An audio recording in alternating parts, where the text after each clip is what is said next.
We're filling up. 7,355 participants. Do you see that, Gale? Yeah. Wow. That's amazing. Oh no, we're over 10,000 now. I can't believe there's so many people who are so interested in preserving our republic and saving the country. That's amazing to me. I'm warmed. Deep down. Hey Rob, hi Gale, how are you? Hello there. Good evening. Hi there. Welcome everyone. We're going to kind of let everybody get in the meeting and then we're going to set some ground rules kind of thing. Sarah, is everybody in? Yes. All right. Well, I'll say welcome everyone, and I will ask you to mute your microphone, please. We are going to do a little talking up front, but then we're going to open this up to questions. Just the way we've done this in the past is like we're certainly welcome to anyone who wants to ask a question, but we're going to ask you to try and respect everyone else by making sure when you ask a question to raise your digital hand. If you don't know how to do that, you click the reactions button at the bottom of your screen and you click raise hand, and we will take the questions in the order that they come. And unless you're speaking, please stay muted. And we want to kind of move it along. So try and keep it to one, or, you know, if you got a couple of questions, try and make them quick, something we can answer. But I want to start by getting right down to business. If you're not muted, please mute. We have our Senate Republican staff. Sarah is on with us as SRO Media, and she's going to be the mute police. So thank you for that, Sarah. I'm working on it. And so if you guys don't know me, I'm State Senator Rob Sampson. I serve as the ranking Republican member of the Government Administration and Elections Committee. And obviously I am very concerned with making sure that we have quality election policy in the state of Connecticut that affords access to as many voters as we can possibly have participate, but maintain the integrity of our elections so that we all trust that the results are accurate. And that's a lot about the conversation tonight. And I will allow my colleague to introduce herself. Thank you, Senator Sampson. So for those of you who don't know me, I'm State Representative Gale Mastrofrancesco, and I serve as the ranking member on the Government Administration and Elections Committee for the House Republicans. Rob is for the Senate. And it's a really an important committee. I would say that Senator Sampson and I have put a lot of time and energy in. This committee is truly our passion. We purposely requested to be on this committee because we are certainly concerned about our election laws and want to make sure that our election process and the integrity is preserved. So we've been doing a lot of work on it. We're so glad that everybody's here today to join us so we can kind of give you some information, let you know what's going on, guide you in the right direction on certainly how to testify. There's a lot of things going on in our committee. And as the session moves along, certainly we'd love to get everybody's email address here or somehow capture that so we can certainly send you an email and let you know what's going on. Thank you. Yeah, very good. So the plan, I guess, is what I want to do a few things tonight. First is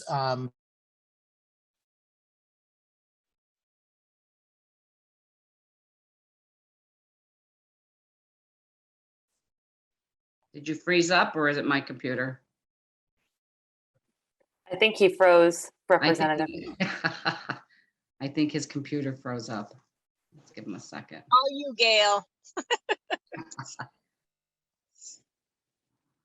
He doesn't want to admit he has internet connections problems at his house. Okay, okay.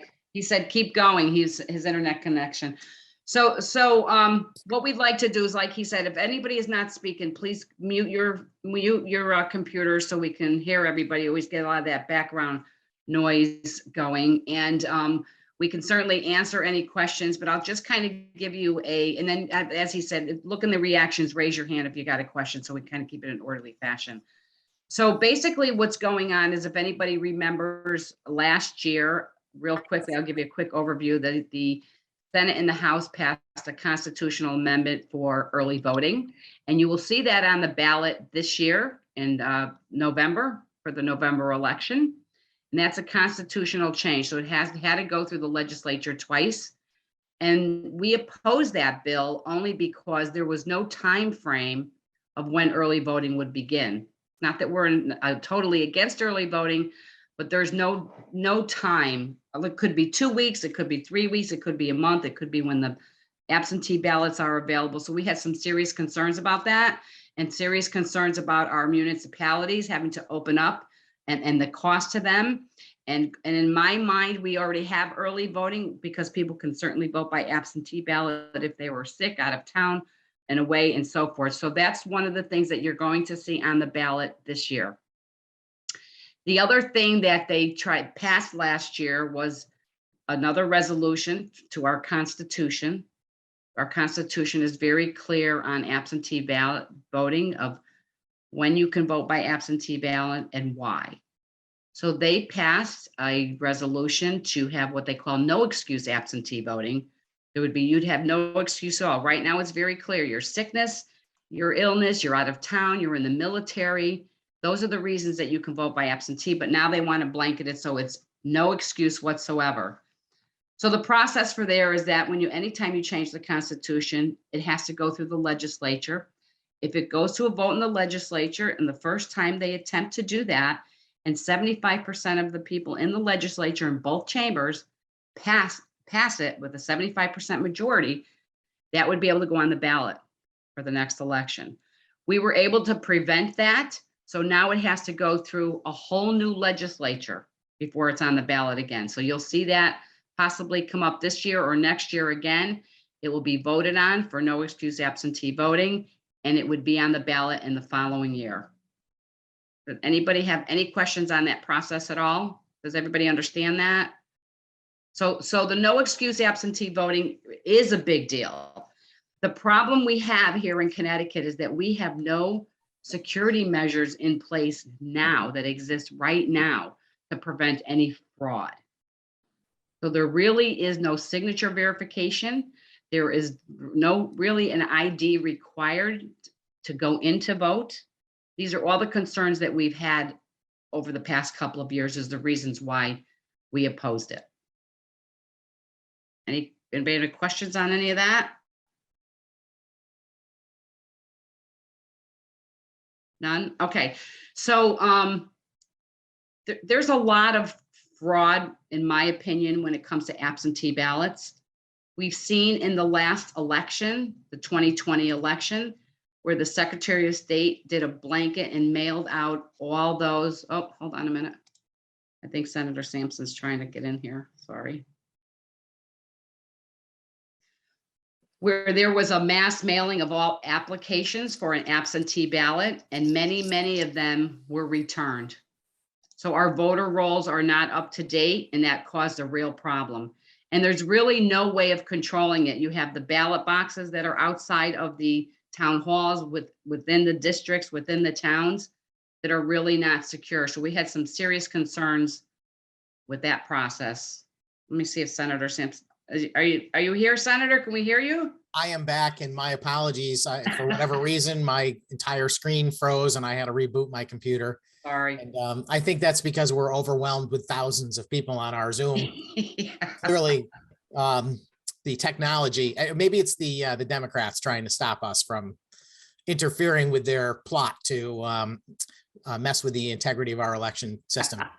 So I was just kind of going over, I don't know if you heard anything of basically the resolution that was passed for early voting, kind of gave a little highlight on the no excuse absentee voting and what we can expect, if you want to pick it up from there. Sure. So, you folks are here because you saw the link advertising this event and discussing the need for interrupting the forward progress of two bills that are before the Government Administration and Elections Committee that are of great consequence. One is a House bill and one is a Senate bill. And they do more or less the same thing, which is try and use a backdoor approach to get to no excuse absentee voting, which is not allowed unless we have a constitutional change. And, the Democrats know this, obviously, because they have been working towards changing our Constitution to have no excuse absentee voting. And, that's a separate conversation.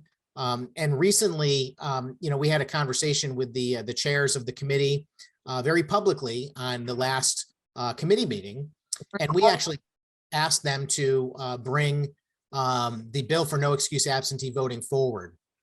The change to a constitution requires one of two things to happen. Either the legislature has to pass that resolution to change the constitution through both chambers, the House and the Senate, with an affirmative vote of 75% or more.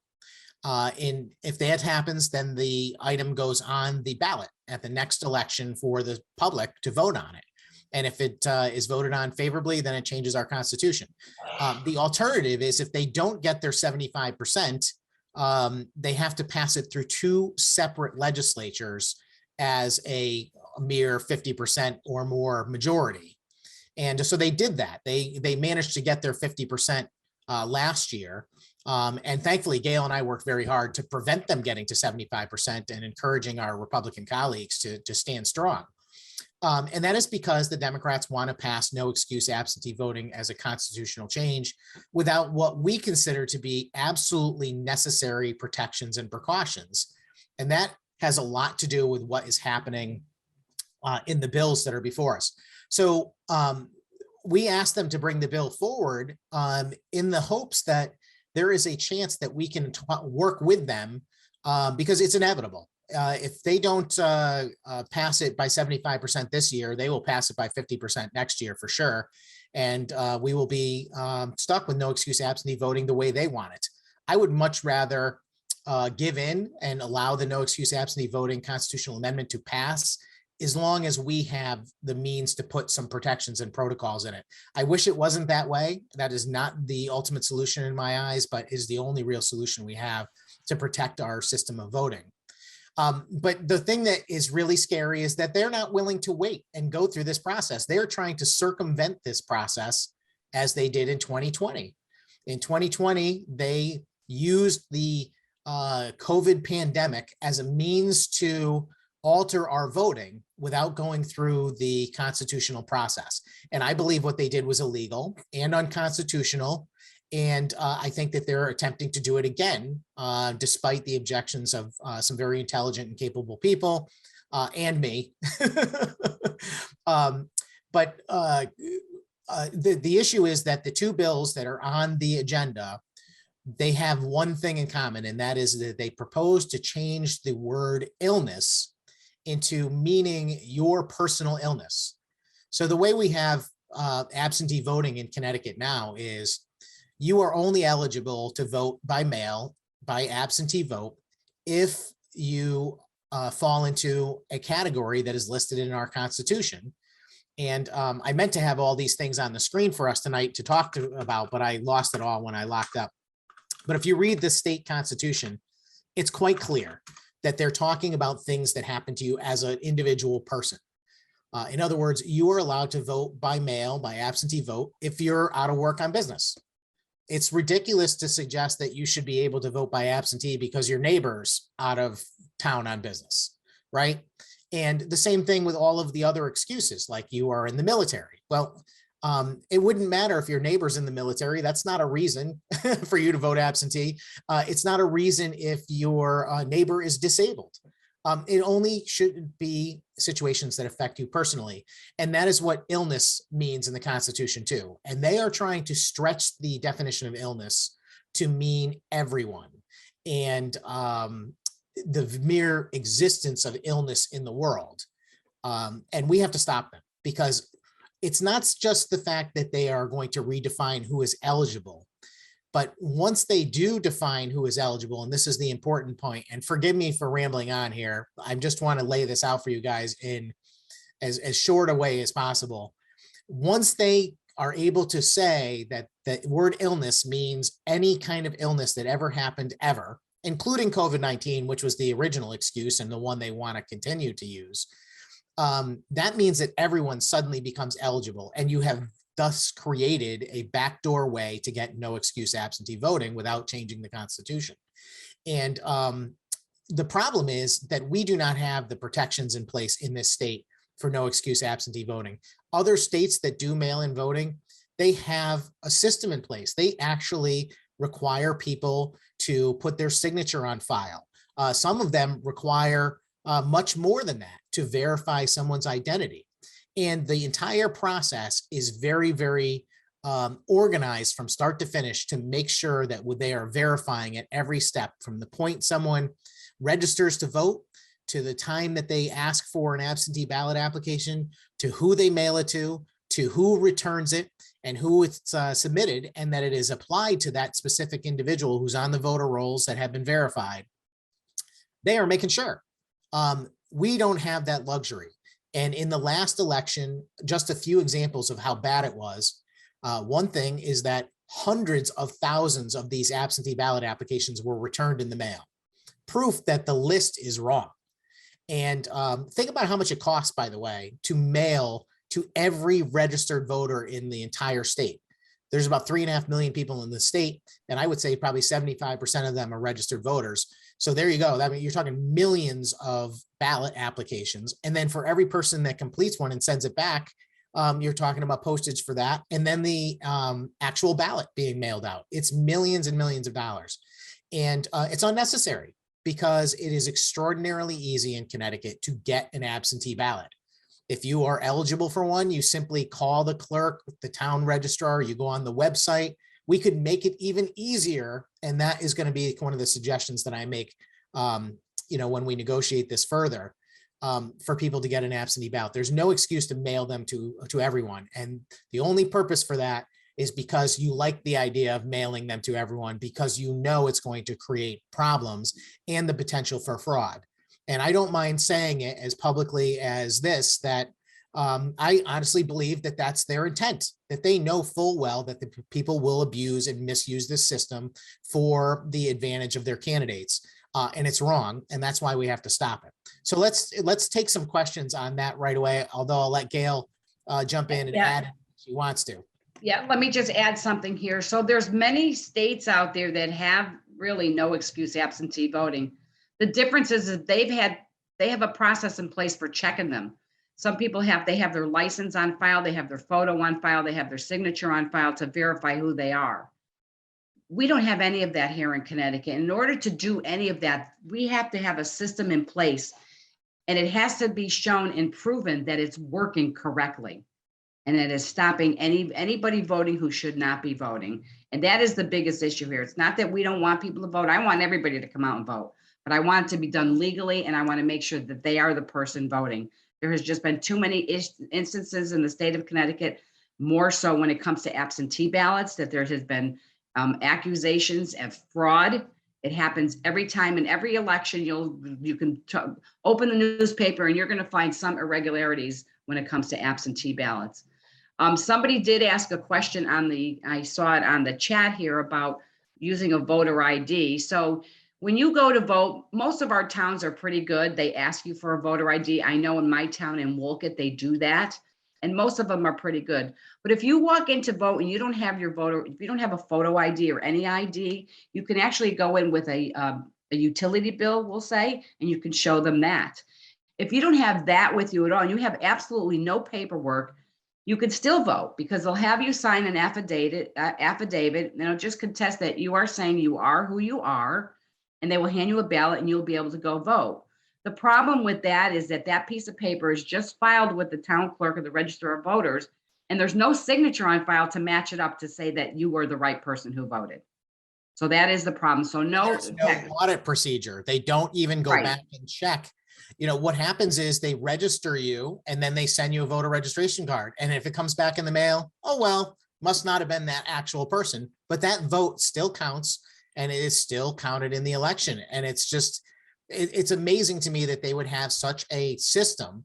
And Representative Mastrofrancesco and I put in bills every year for election audits, to audit these same day election registrations, to audit the same day registration voters, all of that. We want to audit every aspect of the process to make sure that we're actually getting the right result. But they say no.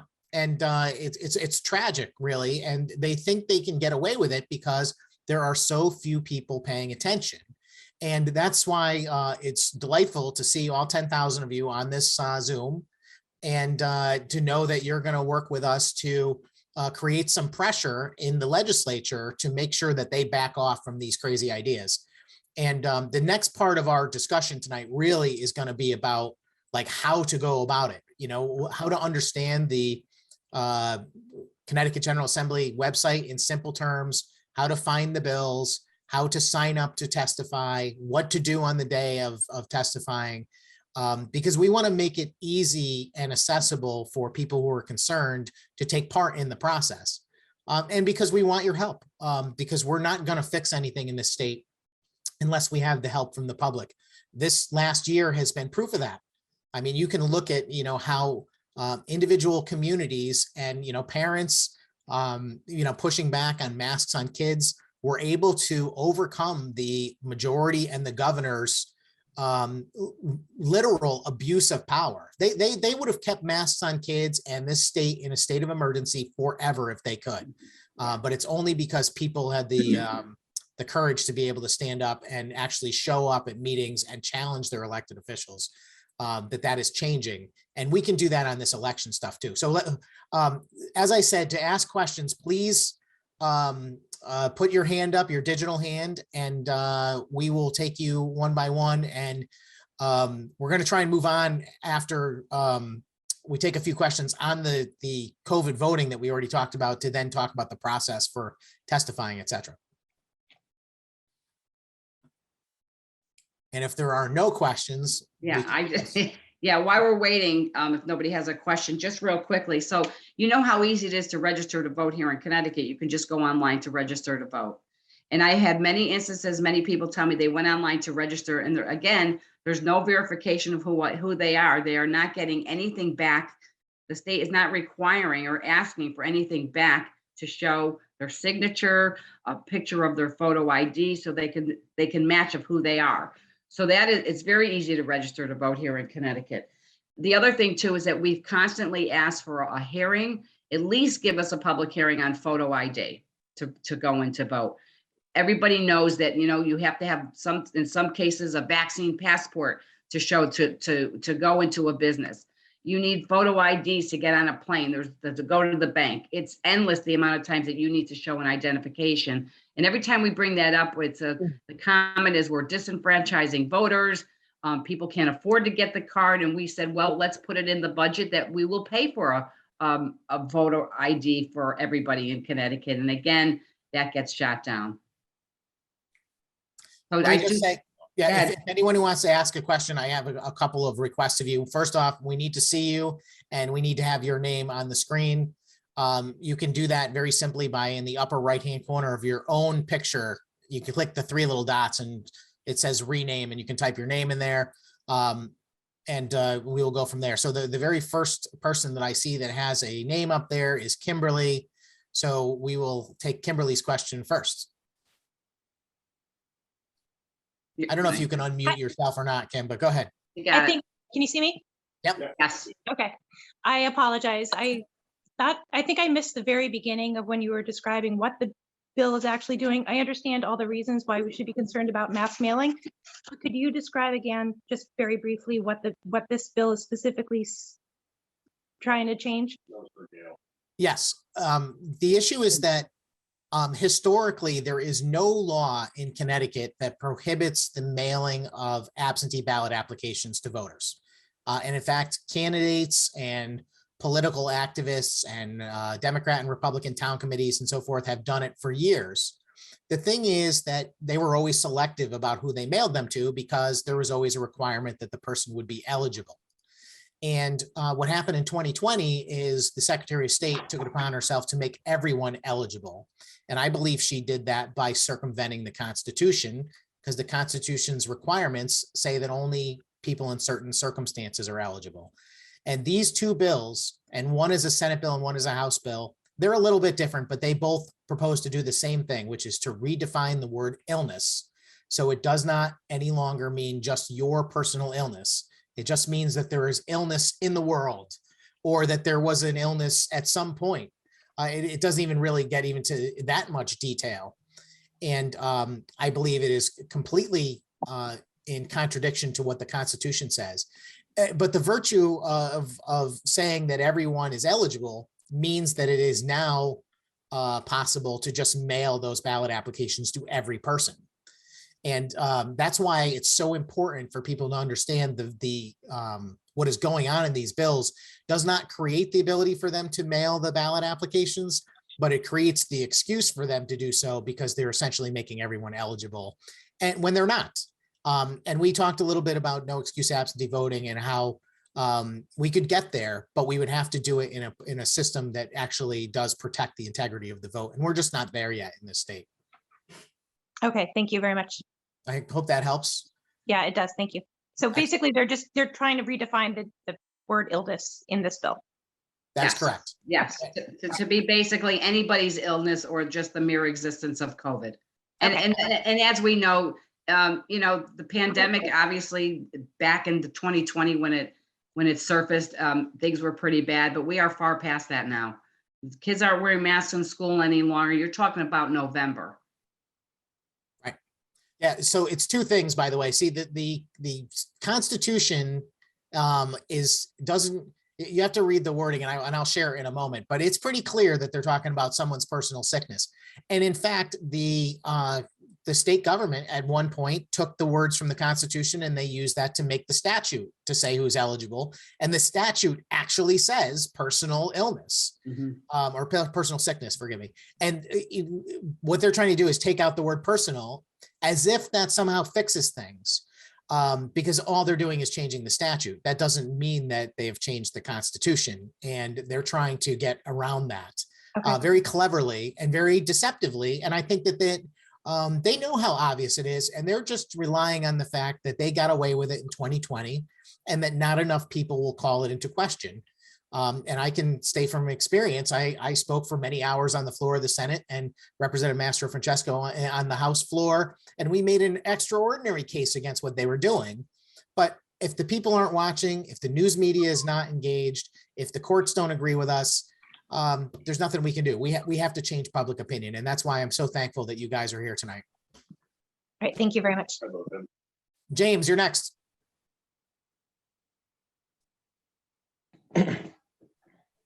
Hey, how you doing? You can hear me? Yes, we can. Hey, how you gonna stop, like, we have like a lot in Connecticut, we have a lot of like illegal immigrants. How are we gonna stop them from voting in our election? Like, what are y'all doing to stop that process? Because I noticed that there was a lot of illegals, even in my town. And for what I know, even a lot of them voted even in the last presidential election. So how y'all gonna stop that? It's very difficult. Again, there's no checks and balances. That's the problem. It's very difficult to catch. And you go down to the motor vehicle, you get ready, you can register to vote right at motor vehicle. Like I said, you go right online, you can register to vote. It's very, very difficult to stop that. Yeah, I honestly don't have an answer. Go ahead. Yeah, no, I mean, in states where they actually care about the integrity of elections and they want to prevent that behavior, they have a system in place. They ask someone to verify their residency status, and they also have significant penalties for people that violate that law when it happens. This state, no such luck. We have many, many laws on the books that actually prohibit the prosecution of undocumented aliens in our state for things that you and I would actually go to jail for. It's ridiculous. We have laws that prohibit someone who commits a felony, even against another undocumented person, from being detained by the federal immigration agents and deported. It blows you away just how corrupt our laws are and how one-sided. And I could go on for hours about that, but that's a separate subject. But it's a good point. And it's just another thing in the long list of things that need to be fixed if we're going to have honest elections. So thank you for the question, James. Thank you, Senator. Okay, so who's next on the list? Tyler, please show yourself and join us. Tyler, I know we don't like to show our faces, but you look beautiful. Oh, thanks. I know what everybody's thinking. Oh, I don't have any makeup on. Oh, please. We all look great. My question is there something that we can do to ensure that our vote not only counts, but counts accurately? Is there someone like we should be calling in order to get like off of a mail-in ballot list to just kind of show that we don't want this? I think the best way and most secure way to make sure that your vote counts, obviously, is to go in person to vote. Well, I yeah, haven't seen any issues really with that. When you go in person, you're pretty sure your vote is going to count. but is It's there a me. way to like be taken off of a mail-in ballot list? Like if they're going to be doing like mass ballot sending out, is there a way ahead of time to say, take like kind of like a no-call solicitor type of list? Yeah, the short answer is no, Okay. because what's happening is well, presuming they're going to do what they did in 2020, which I think is the plan, they're just going to go by the complete voter list that is on file with the town. And you don't want to make yourself an unregistered voter. So Right. as long as you maintain your status as a registered voter, you're going to be on the list. There are certain people that are able to remove their addresses, but you got to fit a certain category of, high risk job, police officer, that kind of thing. Okay. To hide your address, which I don't even know if that gets you off the list or not. But the short answer is no. There's no real way to get yourself off the list without unregistering. And in fact, the biggest problem with the list is that people stay on it forever. Kids move away to a different state to go to college, they're still on the list. The ballots go to their house, and there's nothing stopping anyone else who lives in the household for voting for them. The Democrats want to, say that we're making up conspiracy theories and this and that. But I know it happens. There is no doubt that people voted for their kids who are away at school. There is no doubt that people voted for their elderly family members because they weren't going to vote, or they voted for other people because they knew that they might not vote themselves. And I'm quite certain that some people, given the option of having a stack of ballot applications sent to their house, filled them out. And we have proof of this because even before they sent out these ballot applications en masse to everyone, there were people who were requesting them illegally on behalf of nursing home patients. There was a guy recently convicted of who was a landlord. He requested the absentee ballot applications to be sent to all of his tenants. And then he grabbed them all when they came in the mail and he filled them out, and then he filled out their ballots and he was caught. Well, and here's the scary part about when they do the absentee ballots is that the Secretary of State instructed all the town clerks and the register of voters that as long as there's a marking on it, you need to count every single ballot. So usually, you sign the outside of the envelope and at least you can match it up with the inside and you have to sign the outside. She was saying basically count every ballot. Wow. And we heard complaints from people saying that they went to vote and they were already crossed off the voter rolls that they've already voted, and they came through absentee ballots. So it's out there. There's no doubt. It's absolutely happening.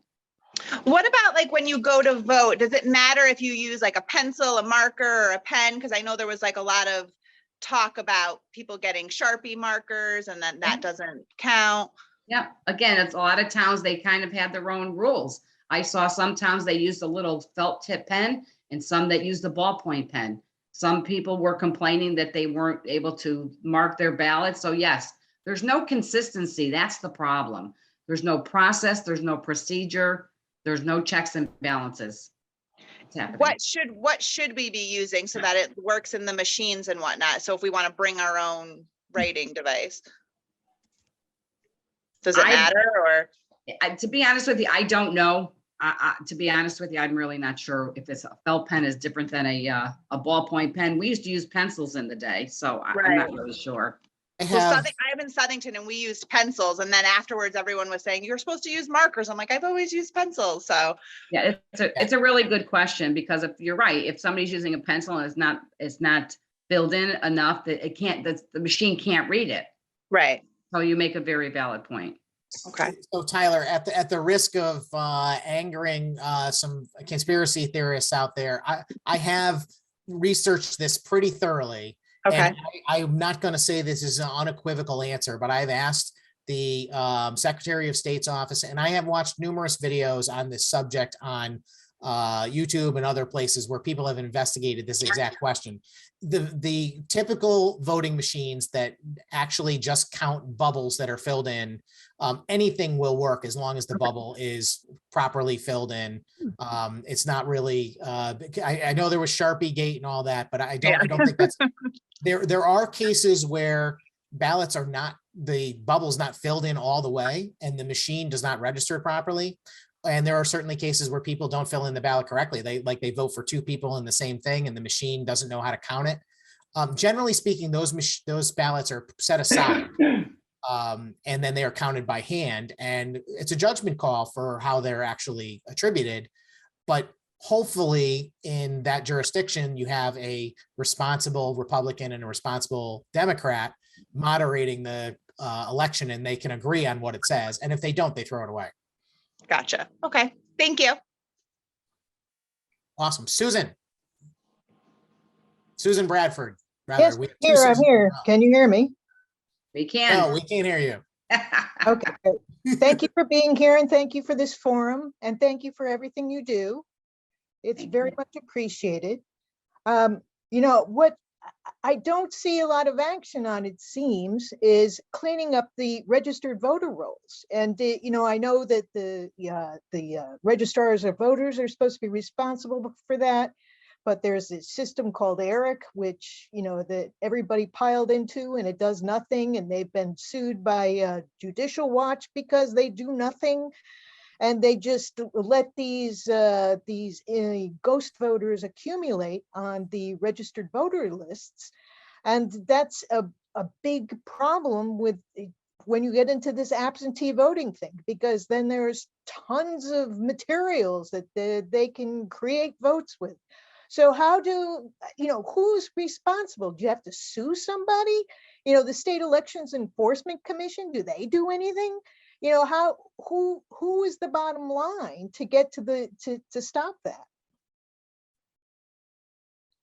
That would really falls with the Secretary of State.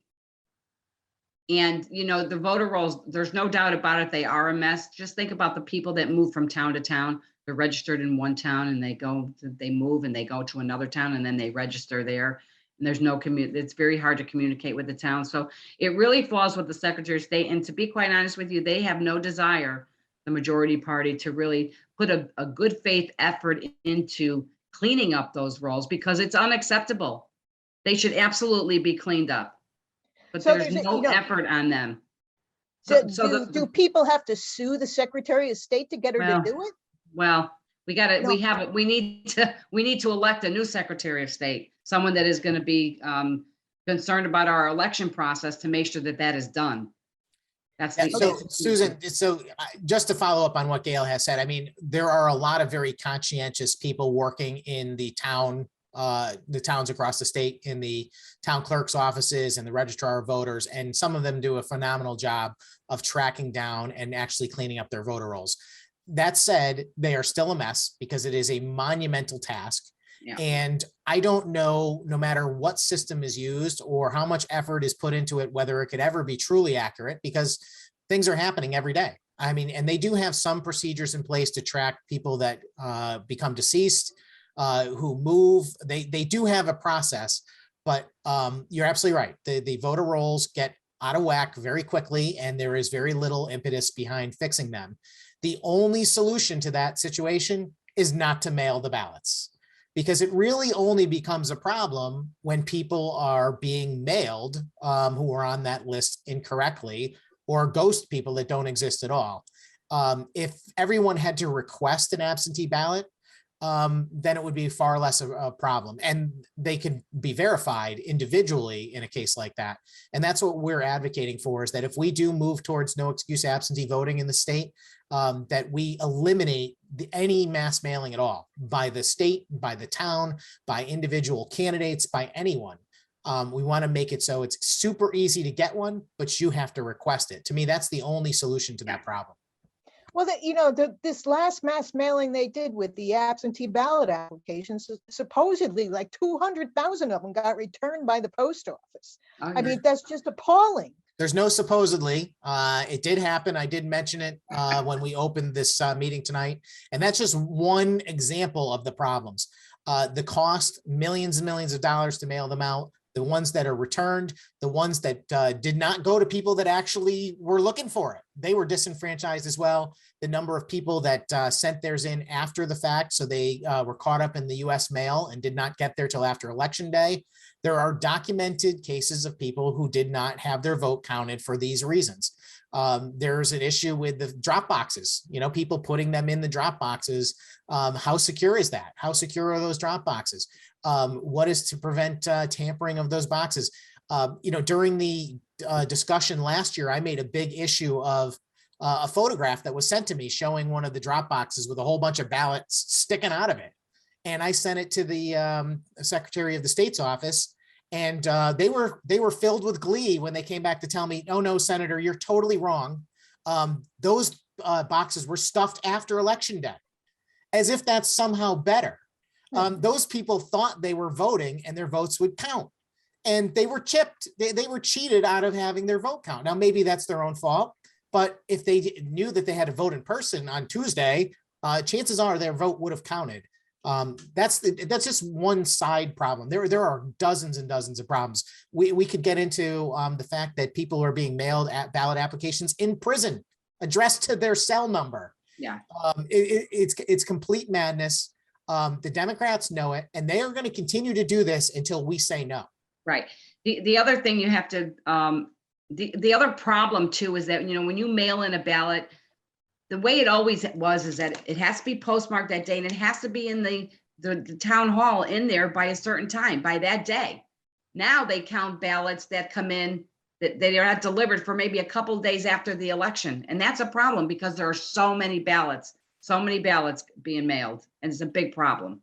Right. And it can affect the outcome of the election, because Yes. if you start to have lots and lots of absentee ballots and mail-in ballots processed, it takes a long time. So you're not going to get your results by 9 o'clock on election night like you're used to. It's going to take days. And worse than that, the people that are counting those ballots are going to know what's happening. And they're going to be able to share that information officially or unofficially. And that's wrong. It just should not happen that way. Right. Thank you again for your time. Thank you. Excellent. Susan Marie. Sorry, I'm eating dinner. So is the best thing for us to do is get involved in watching the polls at election time? And how do we do that? How do we become involved?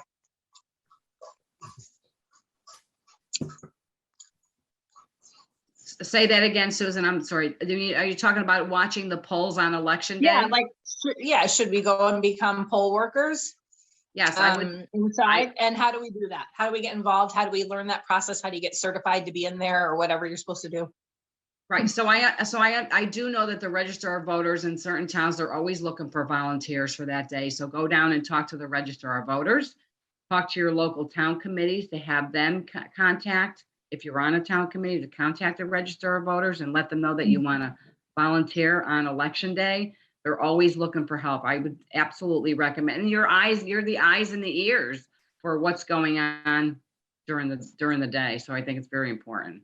Very easy process. Just go down to the register of voters, tell them that you want to be a volunteer, and just keep hounding them. They should take you. Okay, thanks. Yeah, I will just add to that, that, quality candidates for public office are doing this already. If you're running for state representative or state senate or town office, you should be working with your colleagues and your local, party officials and things like that, and your volunteers for your campaign. And you should be tracking what's happening at the polls. The 16th Senate district, I don't know how many polling locations we're going to have this time around, but usually it's around 30 or more. And I have staff all day long at those polling locations, and we are tracking the people that come in and vote. And we can uncover a lot of problems that way. And having strong candidates running who actually are concerned about their own elections and their own races being accurate is possibly one of the best solutions. So my recommendation is, yes, become a poll watcher, but you can do that by becoming part of a campaign for a strong candidate.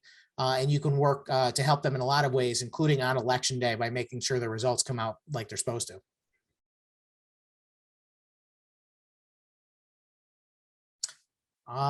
Next is Jennifer. Hello, don't mind me. I'm one of those people. I don't have makeup on and I work from home and I homeschool. You look wonderful, Jennifer. So I've been very involved, with parental rights in Milford. I've actually recently hopped on the committee, the GOP committee in Milford. So I am going head in. I think everybody should get involved. This whole election integrity. In my career, I'm Six Sigma certified. I'm all about data integrity. So I totally get it. Controls need to be in place. Otherwise things can go amok. One thing I was thinking about too is educating the citizens of Connecticut on filling out ballots correctly, some sort of communication out, getting it out there and saying, hey, this is what you need to do. Here are the cutoff times. But I think a good control is also educating the community on what constitutes fraudulent voting and what can happen to you if you're caught and you get in trouble for it. So it's in their face, it's communicated for everybody to see. Hopefully it'll deter the Democrats from pushing forward with anything too. So we're educating, and knowledge is power. And I feel like it's important to educate the citizens of Connecticut and let them know, hey, this is what fraud is for election. And hopefully it could stop some people with some level of integrity of saying, whoa, I don't want this to happen to me. I don't want to get fined. I don't want to potentially face some prison time.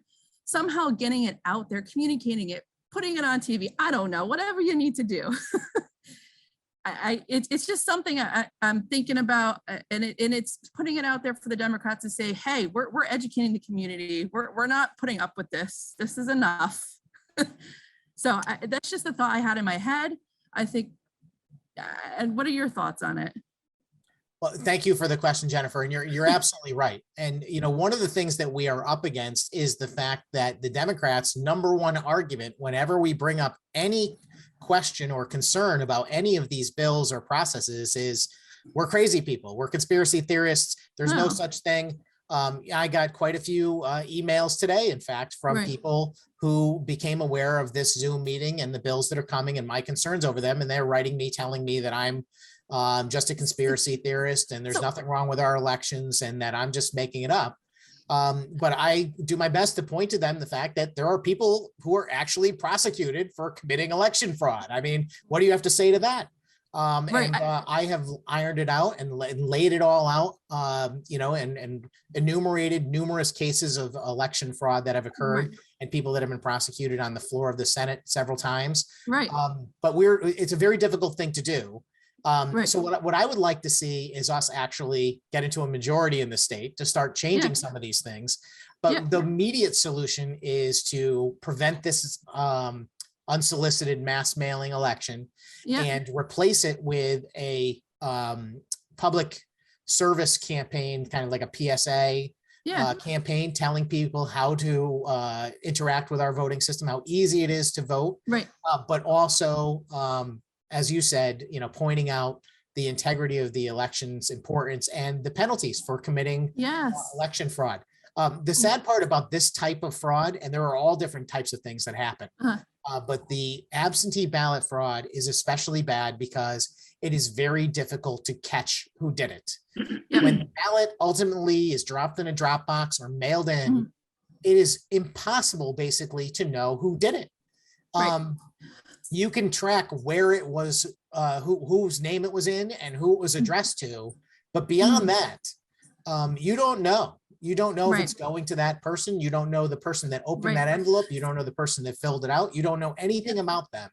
It is not that difficult for people that are in positions where they have control over a lot of pieces of mail to interfere with that process. People that handle mail rooms for large apartment buildings, people that deal with a lot of people that live in assisted living and nursing homes. They have access to lots and lots of people's, ballots and the ability to affect them. And it's dangerous. And everything changes in politics when the people become aware and start to talk about it. So that's my hope and why we're here tonight, trying to raise awareness. I think anytime you deal with data, like I said, I started my career back in the day at GE, Six Sigma, with the data. And anytime you deal with a process, the number one defect is human error. So when you look at the election process, that's human error. And it's just pointing it out like that there's nothing wrong with looking at an end-to-end process, specifically with something that needs integrity, like a voting process and the integrity of a vote for a citizen. You want that. And I can't even, these Democrats, but Yes, anyway. and we need an auditing process. We need to Yes. we need to audit our elections for a combination of reasons. One, to uncover problems, but two, Yes. I mean, look, and the thing that I always argue with the majority party about is like, what are you so afraid of?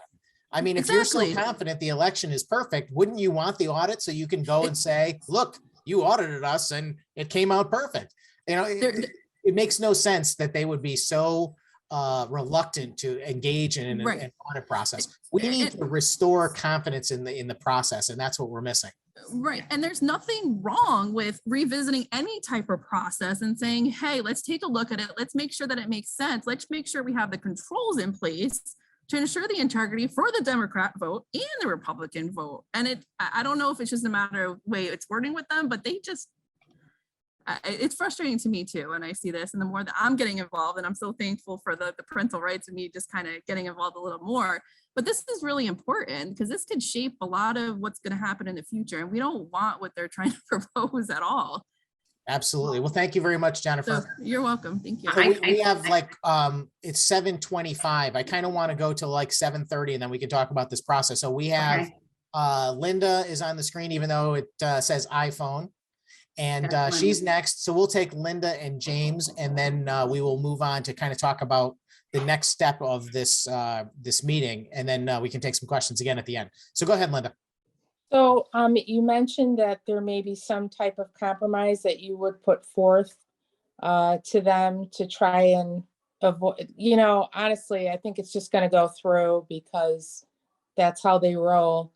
And what compromises were you going to try and propose to them? So basically, they are halfway through with the process of changing the Constitution to accept no excuse absentee voting. And when that happens, they are going to use the current crappy voter rolls and the no signature verification and the no audits and every other bad protocol that is going to result in a terrible election result like we got in 2020. The only leverage we really have, other than allowing them to pass it again in next year and simply get a majority vote, which is all it will take, is to intervene by helping to pass it this year with Republicans on board. And certainly, I don't like this idea at all, and I hope you understand that. But I don't like no excuse absentee voting one bit, but I like it without any protections or protocols, even less. So the question was, what would I be willing to accept? And the number one thing would be a prohibition on any unsolicited mailing of ballots. That would be the number one thing. I don't know that that would even be sufficient for me to agree, but that would be a starting point along with a signature verification process. But love your feedback on it, because I know you're, you know, a leader in, you know, trying to promote the integrity of elections. And I'm sure you see that we're in a rock and a hard place. The Democrats have extreme majorities. They're going to pass whatever they want. And sometimes you got to give up a little something in order to improve the situation a little. Can I just ask one other question? So because we know that these voter boxes are in place, and you know, we've seen ballot harvesting and these boxes being stuffed in other states by ballot harvesters that are obviously paid. Are the Republicans going to do anything about any type of security monitoring on these ballot boxes? I'll answer and say, I don't know. Yeah. We, you know, for certainly in the 16th Senate district election, I'm going to do whatever I can to make sure that that election is done with integrity, but I don't speak for the Republican Party, and neither does Representative Mastrofrancesco. And, you know, we certainly make our recommendations, and we've been encouraging the state party to sincerely take an active role in election integrity, poll watching, and also if we end up with a mail-in election, we're going to have to compete as Republicans on the same playing field, and we're going to have to do the same things that they do, not illegally, of course, but we're going to have to encourage people to vote using the system or coming out in person. But we were going to have to compete with them if that's the way it is. There are some states out there that they have the ballot boxes, but they have cameras. That's ideal. That's probably what should happen. Will the towns do it and the state do it and the Republican Party push for it? I don't know. I don't know. But I think if a town really cared about the integrity of their elections, and if they suspected that they were having problems, like there's a lot of towns out there. We have one in our town in Woolkit, right in front of Town Hall. There's been no evidence of anybody stuffing the box. That's run pretty smooth. Our town clerk and register of voters are very much on board and they check it all the time. So there's no problem. But in some areas, there is a problem. And I believe if the towns really cared about the integrity of their elections, that they would step up and listen. They could do it on their own. They don't need the state to tell them that to put a camera. They can just certainly do it on their own. I despise those drop boxes. And I think that they are an invitation to chaos. I really do. And I think in a close election, tampering with one of those boxes would be a surefire way to ensure an outcome. And then you'd have to be in a fight with the court to have a do-over election or something like that. But just imagine, you know, our races for governor have been decided by less than 1%. You know, you could strategically, you know, take out, you know, drop boxes in places where there's extreme Republican turnout or vice versa, to change the outcome. You don't open yourself up to something like that.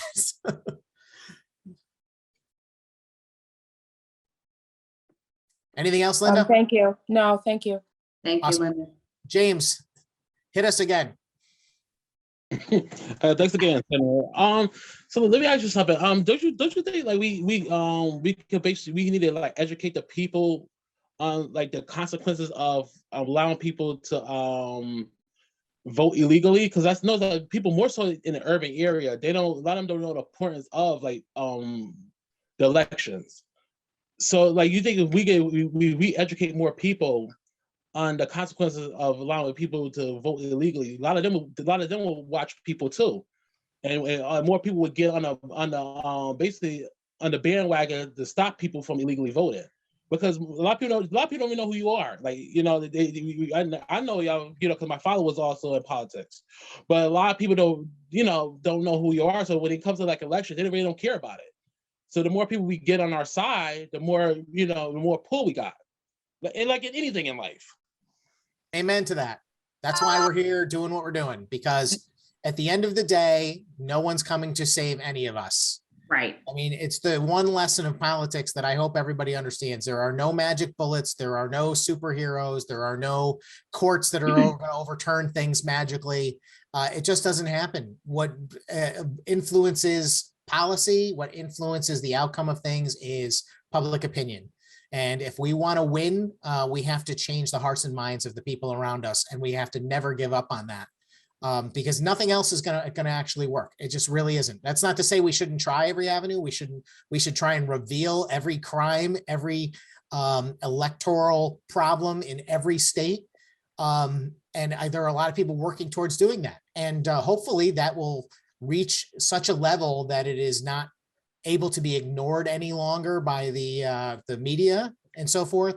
But in the meantime, we've got to work towards protecting future elections and making sure people understand that there's been problems and there will continue to be problems unless we're vigilant about stopping it. Go ahead, James. I apologize. Go ahead. I thought you were done. Yeah, go ahead. Okay. Now, I just wanted to say there was somebody else on here that wanted to ask a question, was having a hard time raising their hand. Did you have another question, James? It was Barbara. No. Okay. So I think Barbara Fairbanks was having a hard time, and Mary. So Barbara, go ahead. Would it also help to call the state representatives and the Secretary of State? Would that make a difference in this process? Absolutely. And believe it or not, the people, this is the people's house. This is, we work for the people. And if you saw what happened with the mask mandate, there was so many groups and so many people in an uproar of it. Because of it, they emailed their senators, their state representatives, they called the governor's office, they stood in front of the Capitol and they protested. That happened because of you guys and because of all the people involved. That is the most powerful thing that you can do. Okay. And also, obviously, Senator Sampson's going to go over, he's going to share a screen pretty soon to kind of go over what's going on Friday and how you can testify. As James was mentioning, that we want to get people on our side. And this is what we need. We need a coalition of people. We need people to be vigilant and get the message out there and get more people involved and contact your legislators because it's election year, right? Yeah. And they're afraid that this is a big year for them. Yeah. And they want to get elected. And if they have enough people in their district, in your district, for your legislators, putting the pressure on them, you can sway the vote. And like letters to the editor in your local paper. Yes. Just to educate people.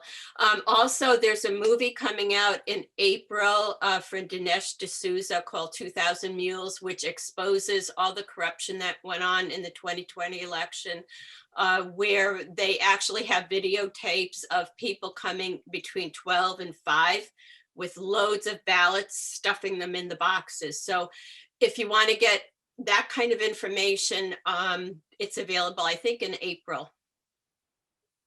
Yep. Thank you, Dinesh D'Souza does a great job. Yeah. I've been following him for many years, even before he was really, really famous. In fact, he wrote a book called The End of Racism, which is a short paperback book, but it's a fabulous, fabulous book. I recommend it to anyone.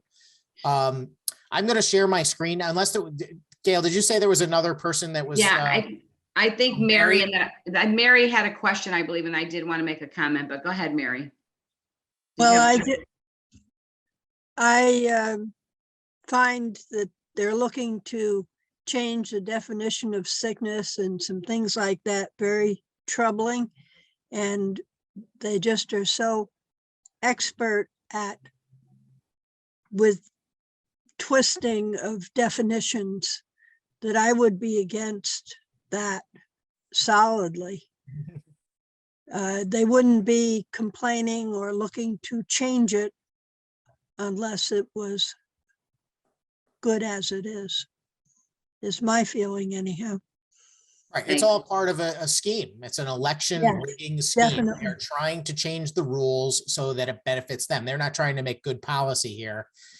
They know that they're going to benefit from the mass mailing of ballots because, sad to say it, I mean, people on the Democrat side of the aisle may be more prone to having this philosophy that the end justifies the means versus the law and order, rule of law Republicans. So Senator, I don't mean to disparage anyone, but that's just, I think that's the logic that they're using that's behind it.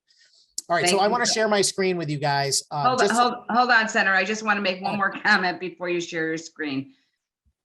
Real quickly, because this kind of goes to what Senator Sampson is going to cover next, is I don't want to see anybody lose focus, right? In order to achieve a goal and to make a difference, we have to take that one topic and we have to focus on it. I know many of us and many people are concerned about the overall 2020 election, but we have an opportunity to make a difference here in what's going on in Connecticut. I just wanted to remind you to keep your focus here for now, because we have a very small window of opportunity to change things, right? So that has to be the complete focus on, this is Connecticut, this is what's going on, and this is the issue at hand. And I think that would make a big difference. Thank you. Go ahead, Senator. I apologize.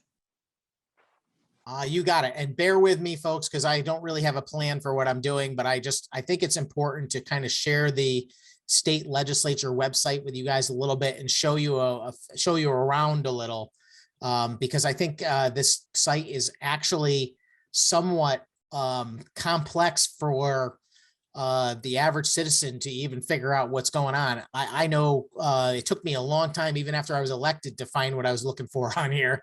So I can imagine what it's like if you just casually look at it occasionally. But can you guys see the screen that I have? It has a little image of the Capitol at the top, and then it shows the calendar. Anybody give me a thumbs up? Yes, we can see it. All right, yay, sounds good. Okay, so So this is the website, and I noticed at the top that the address is CGA for Connecticut General Assembly.ct.gov. And I encourage you to write that down and try out this website yourself. But this is the source of all information about what's going on at the state capitol, and every bill and every committee is on here in some way. You got to kind of learn the process if you don't know it already about how bills move through committee and so forth. But if you want to know what's going on any given day, here is the calendar. And today is March 2nd. And of course, we had a House and Senate session. Gale and I were up at the Capitol today voting on judicial appointments and executive nominations. And if you go over to Friday, you'll see at 10 a.m. is the hearing that we are referring to. And I'm going to click on that. And it brings up this small menu that says Friday, March 4th at 10 a.m. This is the Government Administration and Elections hearing. And there's the link right there, YouTube Live. If you just want to watch the hearing, that's where you would find it. And below that, it says view agenda. Of course, you can add this to your own calendar if you're set up that way. But if you click on the agenda, it will bring up the agenda. And that also has the link to watch the hearing. And it also has the bills that are on that agenda. The one thing that stands out about this agenda more than anything else to me is that there's only 2 things on it. Gale, when's the last time you saw an agenda that only had 2 things on it? It's been they must be getting ready for a large crowd, which was what we're hoping. Yeah, generally speaking, when they issue an agenda for a public hearing or for a committee meeting for us to actually debate and vote on bills, they can have 25, 30, 50, 80, 100 things on it because they try and overwhelm the minority with just so much information that you couldn't possibly understand it all, digest it all, or be prepared to debate it. And Representative Mastrofrancesco and I are very experienced, and we have honed our skills to be able to stand up to that as much as possible, but they try hard to make it difficult. All right, so these are the 2 bills, and I don't want to go too in depth about them. Both of them do the same thing, which is redefine the word illness. I'm going to click on the House bill just so that we can be brought to the page for the bill.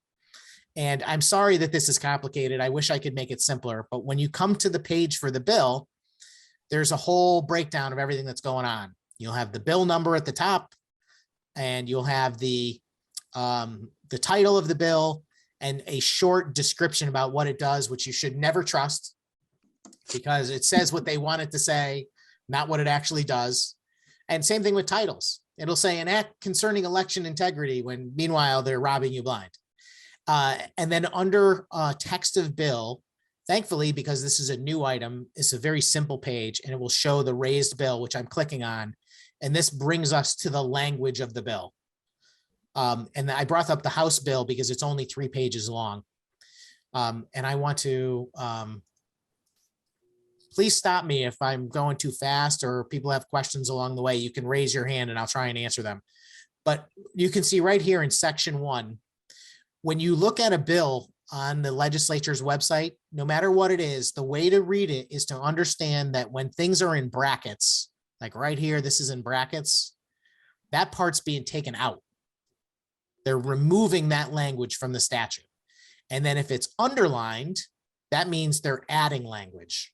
Okay, so what they're doing in this case is they are removing this language right here before the word illness. So it says these are the people that are eligible to get an absentee ballot.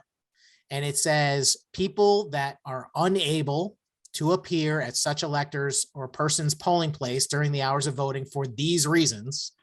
And it says such electors or person's illness. That's what the law says now.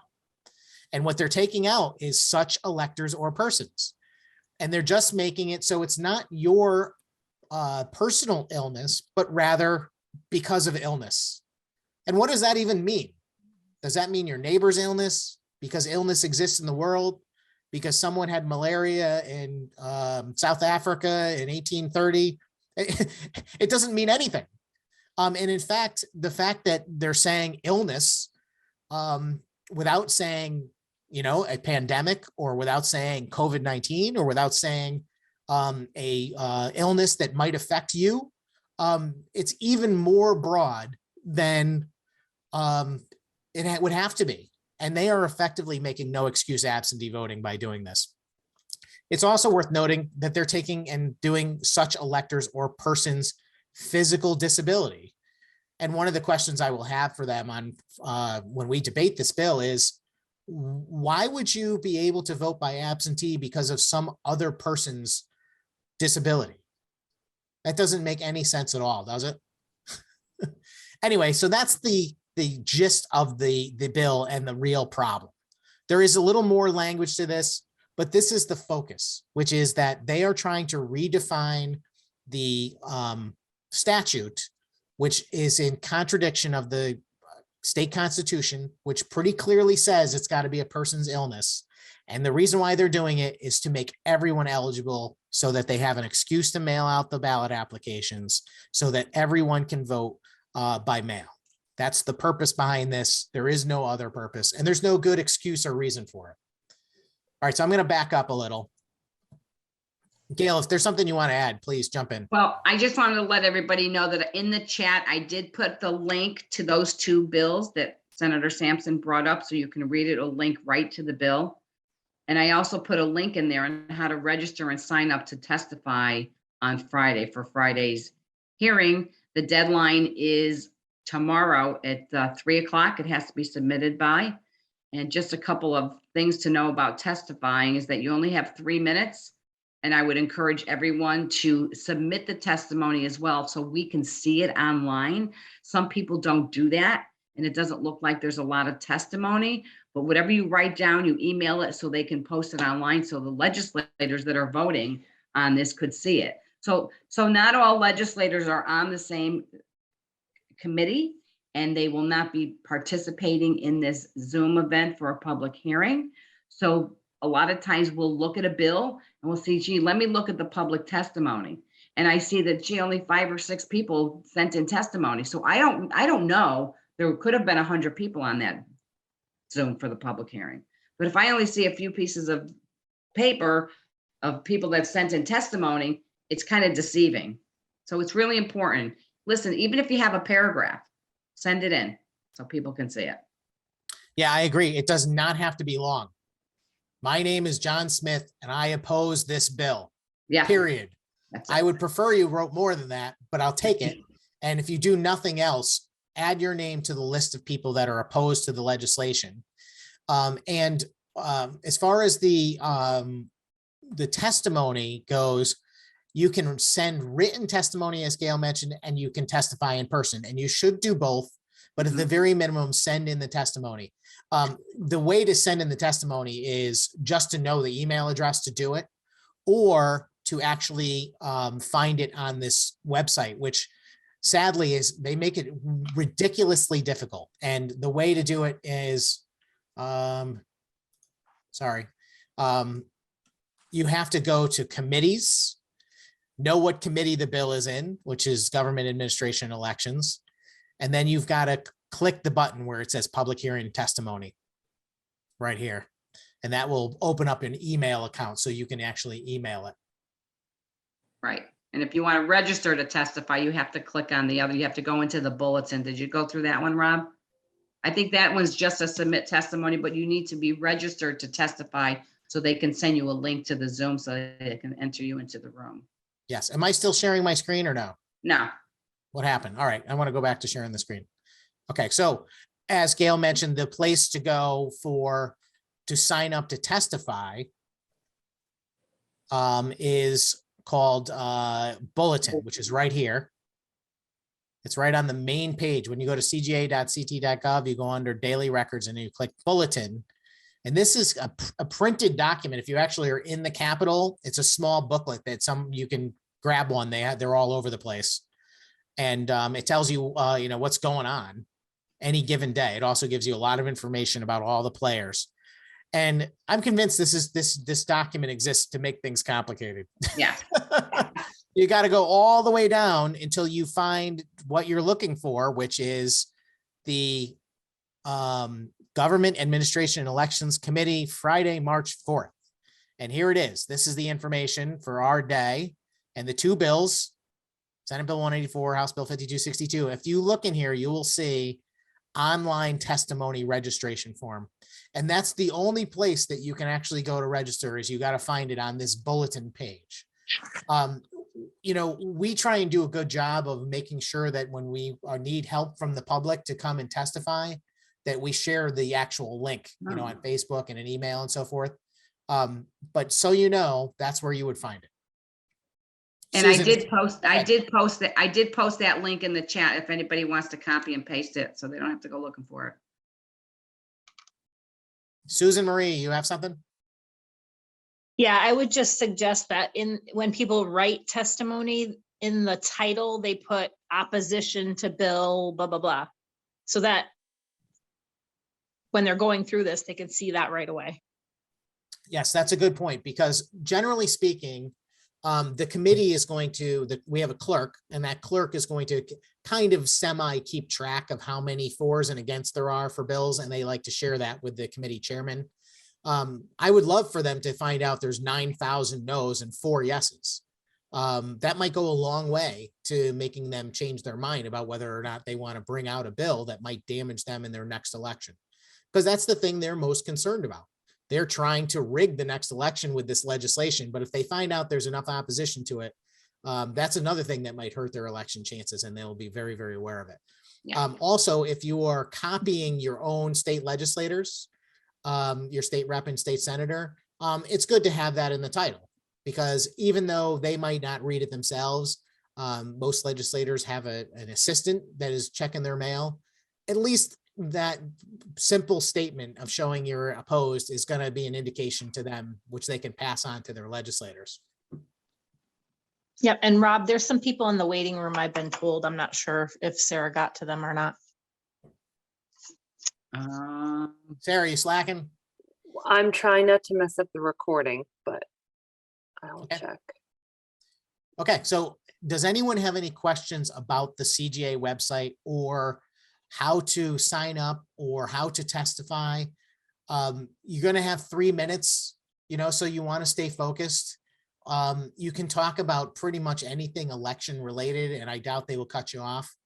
And if we're, you know, in a position to, we may ask you additional questions. So you might have a little extra time. If there's something specific you want us to ask you, maybe you can find a way to let us know by sending us an email or something like that. We'll try our best. It's going to be a very hard and very busy morning, and a lot for us to try and digest and work on, but we will certainly try and give people as much voice in the process as we can.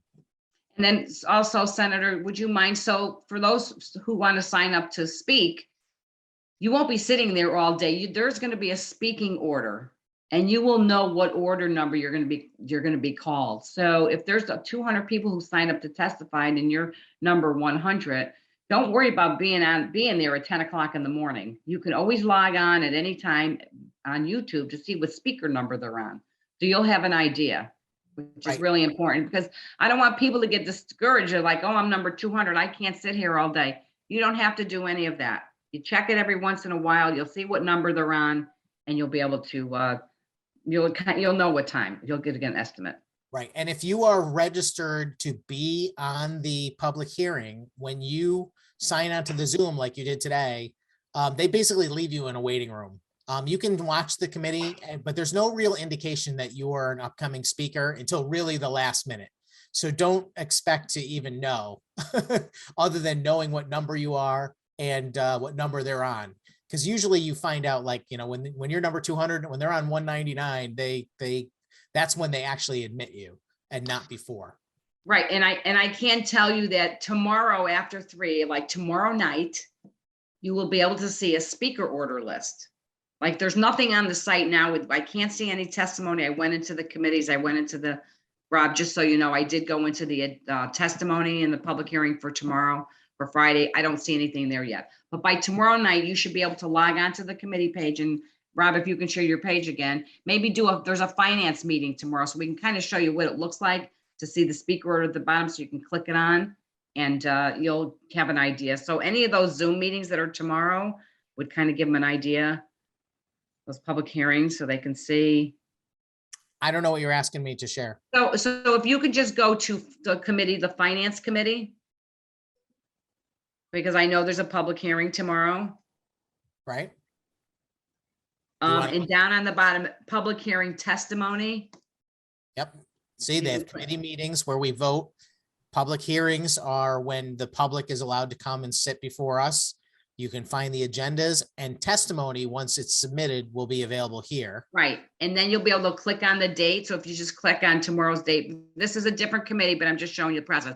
If this is the speaker order for a public hearing tomorrow for Finance Committee. If you scroll all the way down to the bottom, all the way down, if you click on speaker order. It's actually at the top. It's at the Oh, top. it is. too, but Oh, it it's at did the say bottom, top. Amy. Okay, I didn't see. I'm sorry. It's You'll be big and able to bold see at what the top. number you are.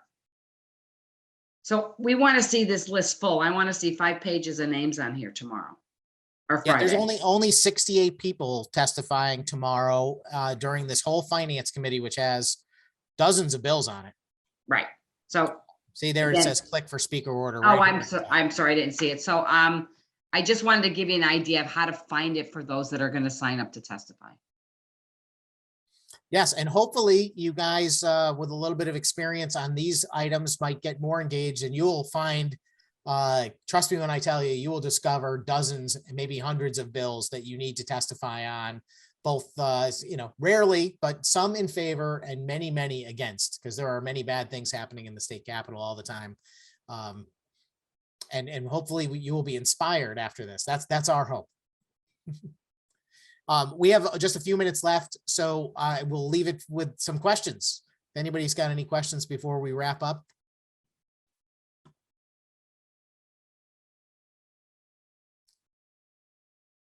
No takers. We did such a good job. Oh, there we go. Okay. James. What do you got, James? Hey, don't you think we should also focus more on just getting people to vote Republican altogether? Because like we really can't stop like all the voter fraud, but what will it matter if more people vote Republican? You think that would be like another way we could actually like fight the situation? Yeah, certainly. I mean, we need to be in a majority to change the policies to fix these problems. So yes, we need people to get out and convince one another that they need to vote Republican in this next election, hopefully put us in the majority, and we can make real changes instead of just trying desperately to stop all the bad things from happening. Because really, I mean, the difference between having a Democrat majority and a Republican majority is who's driving the ship. I will take any Republicans.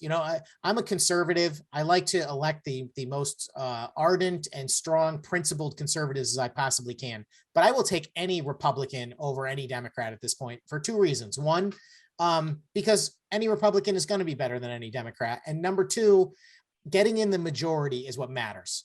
The Democrats, by virtue of being in the majority, they control the agenda. They decide what bills are going forward. They decide when it happens, how it happens, and the Republicans have very little say.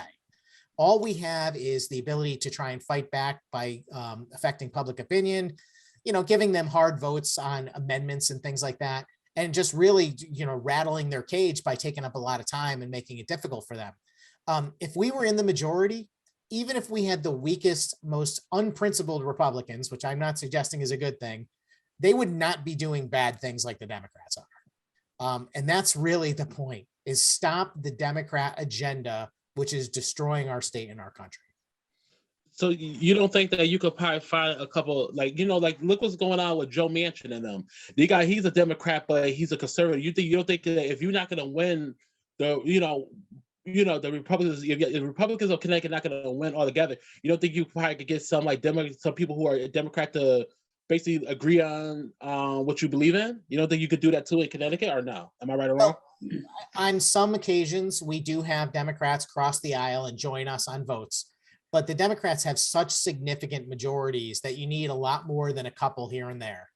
And but if we ever got to that point where we were, 18-18, as the Senate was in 2018, yeah, it definitely matters. We stopped the Democrat budget in that year by having 3 Democrats join the Republicans and vote for our budget.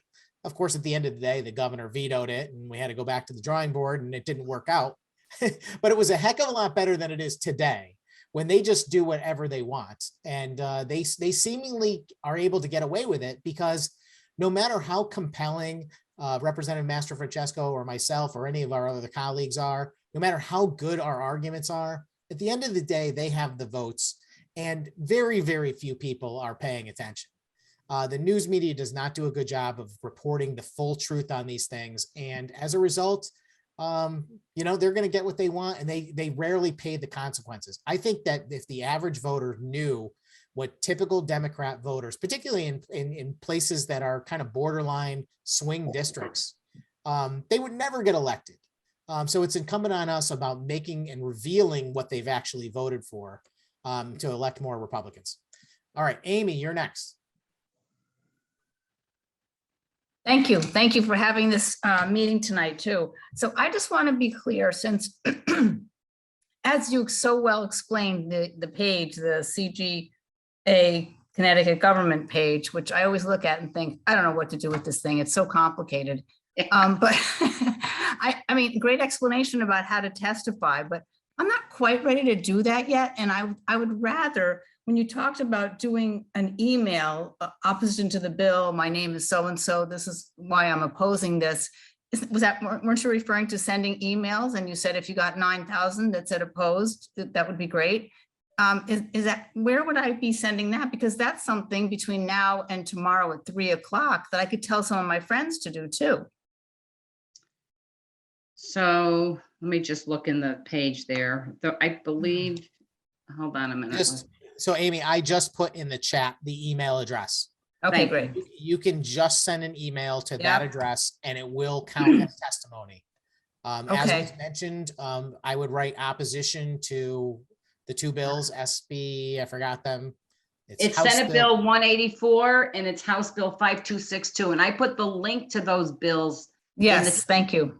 Right, so you have that there. So you have at least, to be honest with you, showing up in person, and even if you speak for 10 or 15 seconds and say, I just heard about these bills and I want to express my dissatisfaction and I hope you vote no, means a lot.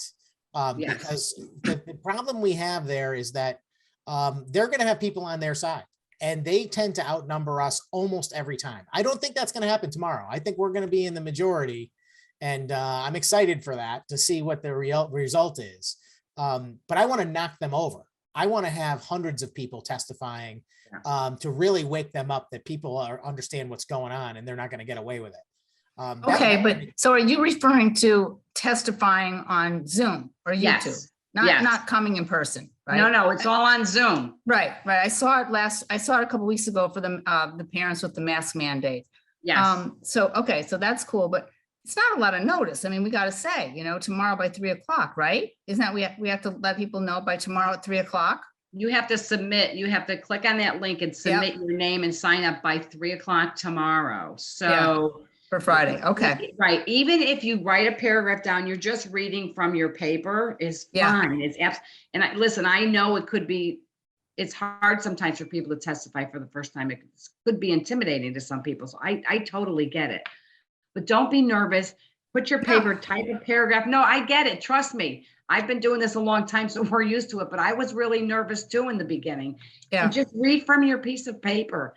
That's all you need to do. It's just like you're talking to us. Just read. Right. I mean, because I cannot be a part of this meeting tonight and not do something. I mean, you know, like anybody who's on it. I don't know how many thousands of people you said are on it, but I mean, we have to do something, you know. 50,000 people, Amy. There's 50,000 people. I mean, come on. I mean, it'd be so easy to just click off and say that's it, but we can't do that. We can't. And just so everybody knows, the Zoom meeting is going to look just like this. Right. Yeah, I know. It's no different than this. It's going to be exactly the same thing. Right. It is after 8 o'clock, so we're going to take Susan. And then we're going to take John. Thank you. Wrap it up. I just wanted to say one more thing, Senator, is that anybody on here, if you can go to my Facebook state rep page or Senator Sampson's page, we have all the information on there about testifying tomorrow. If you guys wouldn't mind sharing it on your pages, your Facebook pages, if you're on there, or any groups that you are in, to get the message out, that would be very helpful.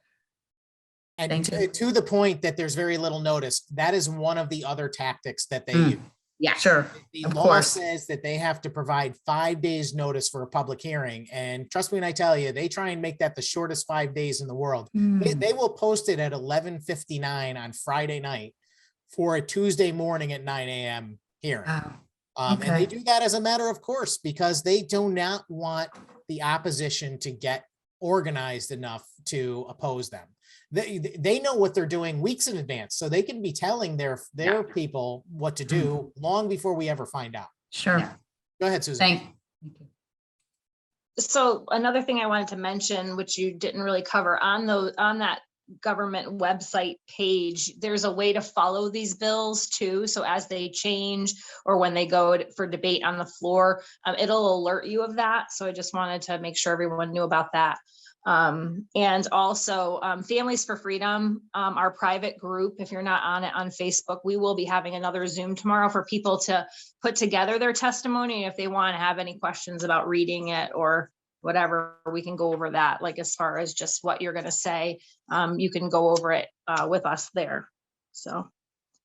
That's wonderful. And that's Families for Freedom. Yep. Private page. Yep. The private group. Yes, and thank you very much for doing that, Susan. Susan is a perfect example of a citizen who is engaged enough in trying to get other people involved to make change in this world. She's a hero to me for all of her effort on the parents' choice issue on masks. But thank you for getting involved in this item also. That's what we need. The people have to take back their government. So I'm excited that all of you chose to join us tonight, and I hope that the majority of you, can submit testimony and hopefully join us at the meeting on Friday. And I don't expect that we're going to have instant success, but we have to grow our movement, and we have to put the Democrats on their heels when they decide they're going to try and push this type of crazy legislation. They got to know that people are paying attention. So thank you. Senator, there was one more person that had their hand up. I think it was John Souza. Did he want to have, did you have a question? Oh, hey, everybody. Thanks, Senator Sampson and Representative Mastrofrancesco. We appreciate you doing this. I write testimony occasionally for the Housing Committee stuff. I'm often involved, and I've been doing it for years. And I found that giving out a sample piece of testimony, maybe you can just find a real simple one somewhere and post it so that everyone can see it, is very helpful, because it doesn't, like you said before, it doesn't have to be complicated, really straightforward. Say who you are, why you feel what it is, and make it real simple for people to do it. It takes 2 minutes to do.